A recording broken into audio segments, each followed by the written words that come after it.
April 10ನೇ ತಾರೀಕು ನಮಗೊಂದು ಗುಪ್ತ ಮಾಹಿತಿ ಮತ್ತು KSP ಅಪ್ಲಿಕೇಶನಲ್ಲಿ ಒಂದು ಯಮಕನ್ಮರಡಿಯಲ್ಲಿರುವ ಪೊಲೀಸ್ ಸ್ಟೇಷನ್ ವ್ಯಾಪ್ತಿಯಲ್ಲಿ ಒಂದು ಕೇಸಲ್ಲಿ ಒಂದು ಹುಡುಗಿಯನ್ನು ಅವರು ತಂದೆ ತಾಯಿನೇ ಮರ್ಡರ್ ಮಾಡಿ ಮಹಾರಾಷ್ಟ್ರದಲ್ಲಿ ಮರ್ಡರ್ ಮಾಡಿ ಕೊಲೆ ಮಾಡಿರೋದಾಗಿ ಇಲ್ಲಿಂದ ಕರ್ಕೊಂಡು ಹೋಗಿರೋದಾಗಿ ನಮಗೆ ಒಂದು ಗುಪ್ತ ಮಾಹಿತಿ ಬರ್ತದೆ.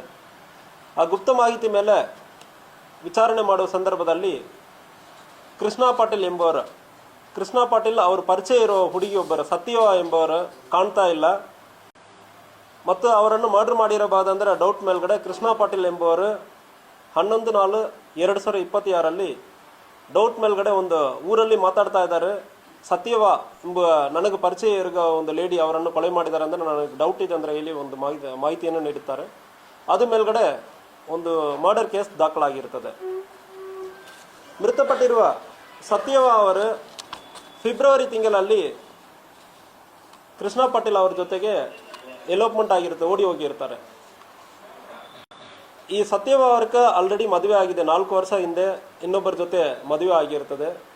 ಸೊ ಮದುವೆ ಆಗಿ ನಂತರ ಅವ್ರಿಗೆ 12 ವಯಸ್ಸಲ್ಲಿಯೇ ಒಂದು ಫಿಕ್ಸ್ ಆಗಿರ್ತದೆ, ಅವ್ರಿಗೂ ಮದುವೆ ಮಾಡಬೇಕಂದ್ರೆ, ಅವ್ರ ಗಂಡನಕ್ಕೂ ಮದುವೆ ಮಾಡಬೇಕಂದ್ರೆ ಹಣಬರಟ್ಟಿಯಲ್ಲಿರೋರೊಬ್ಬರ ಜೊತೆ ಮದುವೆ ಆಗ್ತದೆ. ಅವರು ಜಾಸ್ತಿ ಕುಡಿತಾ ಇದ್ದಾರೆ ಅಂದರೆ ಕಂಪ್ಲೇಂಟ್. ಸೊ ಅದರಿಂದ ಫ್ಯಾಮಿಲಿ ರಿಲೇಷನನ್ನು ಬಿಟ್ಟು ಸ್ವಂತ ಊರಲ್ಲಿ ಇದ್ದ ಕೃಷ್ಣ ಪಾಟೀಲ್ ಎಂಬರ ಜೊತೆ ಅವರು ಪರಿಚಯ ಕಂಟಿನ್ಯೂ ಮಾಡ್ತಾ ಇರ್ತಾರೆ. ಈ ಪರಿಚಯ ಮದುವೆಕ್ಕಿಂತನೂ ಪರಿಚಯ ಇದು ಫ್ಯಾಮಿಲಿ ಮೆಂಬರ್ಗೆ ಯಾರಿಗೂ ಗೊತ್ತಿರಲ್ಲ. ಅದಾದ್ಮೇಲೆ ಮದುವೆ ಆದ್ಮೇಲೂ ಗಂಡ ಜಾಸ್ತಿ ಕುಡಿತಾ ಇದ್ದಾನ, ತನ್ನನ್ನು ನೋಡ್ಕೊಳ್ತಾ ಇಲ್ಲ.